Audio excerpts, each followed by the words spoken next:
நல்லா கேக்குதானா? மைனாரிட்டி கவர்மெண்ட்னா எப்படி ரன் பண்ணணும்னு என் தலைவன் கலைஞர் அவர்கிட்ட போய் நீங்க கேட்டு தெரிஞ்சுக்கணும்னா. ஆர்கே நறுமணி நல்லாவே கேக்குது. அன்னைக்கு உங்க கட்சி ஆளுங்க உங்க கட்சி ஆபீஸ்ல உன்னை பேச விடாம அடிக்காம அடிச்சு துரத்துனாங்களே, அப்ப நீ கத்திட்டு இருந்த பாரு, ஆட்டு கடையில இறைச்சி ஆக போற ஆடு எப்படி கத்திட்டு இருக்குமோ அந்த மாதிரி கத்திட்டு இருந்த பாரு. எனக்கே ஒரு வாய்ப்பு கொடுக்க மாட்டேங்கிறீங்க, வெளியே போன்னு சொல்றதுக்கு நீங்க யார் அப்படின்னு சொல்லிட்டு கத்திட்டு இருந்த பாரு. அந்த கத்தல் கதறல் வந்து நல்லாவே கேக்குது.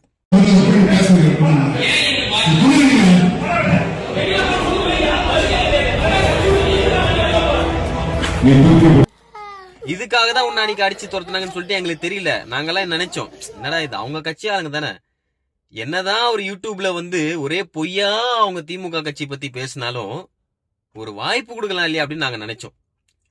ஆனா இந்த மாதிரி ஒரு லூஸ் டாக் விடுவேன்னு தெரிஞ்சுதான் அன்னைக்கு அடிக்காம அடிச்சு துரத்திருக்காங்க. டேய், அவர் சத்துட்டாரா கலைஞரையா, அவர்கிட்ட போய் கேட்க சொல்ற, எங்க மெரினா பீச் சமாதி இல்லையா, ஏன்னா உயிரோடு இருக்காரா என்னடா எனக்கு தெரியல. பைத்தியக்காரா,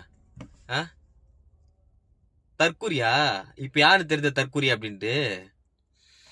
கண்ணாடியை கைட்டுறா பேமானி, ஃபர்ஸ்ட் கண்ணாடி கைட்டு. இதுல வேற தளபதி விஜயனோட ஸ்டைல்ல வேற பேசுறேன், பைத்தியக்காரா.